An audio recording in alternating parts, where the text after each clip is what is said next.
We have Becky from the ISA section in England, Wales and Scotland, and we've also got Kevin from the Socialist Party, which is the ISA in Ireland, to talk about this. So I want to ask you, Becky, do you think we're headed for a no-deal Brexit? It's very possible that we could be heading for a no-deal exit. I think that it's in all sides of the capitalist class.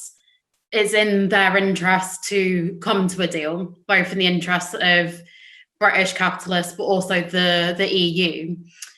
So I think probably they will come to some kind of deal. But when it's people like Boris Johnson that are involved in it, anything could happen, and he could be forced into trying to save face and refusing to accept a deal, and then Britain kind of crashing out of the EU. I think that there's been a lot of kind of obviously worry about what a no deal would mean. It's probably likely that in the event of a no deal, there would still be some kind of agreement. It would be kind of managed in some way. But really, like, the issue for the workers' movement is not necessarily whether there's a deal or no deal, because we understand that when it comes to the Tories and the capitalists in the EU, whatever they agree is not going to be in the interests of working class people. So it's likely that there will be anti-worker elements of any kind of deal. So for us, it's kind of, the question is, what will we need to fight, and being prepared and being ready to fight any kind of anti-worker parts of whatever gets agreed between the British government and the EU. Thank you, Becky. And I want to ask also, what are kind of like the main big points when it comes to a deal? Why is there no deal? If the ruling class's interest is to get a deal, why do we have no deal right now? Well, partly it's that the British capitalist class in the main didn't want Brexit to happen. They campaigned very hard during the referendum to get people to vote to remain in the EU. And then when the vote was to leave, they had to try and show that they were going to support that and that they were going to try and implement Brexit. But then also they've been trying to have it as like Brexit in name only. So there's been lots of like wings of the Tory party, sections of the capitalist class that want us to stay in the single market and in effect stay within the EU. But then there's like pressure, obviously, from people that want to leave properly, want to leave the EU. And there's not agreement in the Tory party or amongst like business owners and things like that about what kind of deal would be good.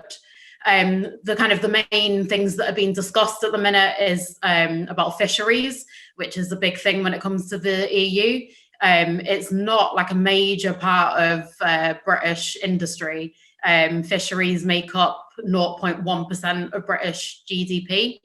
But the reason that it's quite a big issue for Boris Johnson is that the majority of fishing towns and villages voted leave.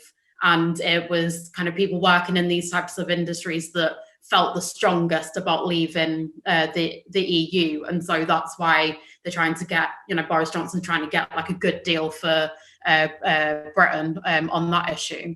The other thing is about state aid, and that's kind of related to what you were talking about, the internal market bill, because in different parts of the UK, in Northern Ireland and Scotland and Wales, the EU has like directly funded projects within those countries. But part of what the internal market bill is going to do is mean that funding will be controlled by Westminster. So it's actually reversing some aspects of devolution, which existed. But the reason that they want to do that, the reason that Johnson and the Tory government want to do that, is because, firstly, Dominic Cummings, his kind of chief aide, has this dream that Britain will be able to compete with the US and China on technology. It's like very unlikely that that's going to happen, but they want this idea of being able to invest massively from the state into tech companies, British tech companies, to be able to do that. But also, with coronavirus and the stimulus packages that they're having to implement in order to try and save jobs and kind of bail out businesses to pay wages and things like that, they're going to need more freedom to be able to invest, a lot of money from the government. And then there's also the kind of political issue of Northern Ireland, but I expect we'll talk about that in more detail in a minute. Yeah, I think if you already started that, I want to ask Kevin a little bit. So what is happening Irish border? What's going to happen with the Good Friday Agreement that kind of put an end to the active sectarianism in the country? What's going to happen with Brexit to do that? Well, I think the Brexit process has put the question of the Irish border centre stage in a way that for 20 years they were able to avoid. Famous phrase in Northern Ireland is creative ambiguity. Both sides can pretend that they're getting what they want. But Brexit's put its centre stage on the question of having a land border with the European Union, which affected issues of customs and the single market. And the British government and the European Union have been trying to find a solution to this problem. You had a solution from Theresa May, which then Boris Johnson tore up. And he came up with the withdrawal deal, which basically meant that Britain would leave the single markets, but Northern Ireland would still be part of it or be part of its regulations. And we still have a customs union with Britain.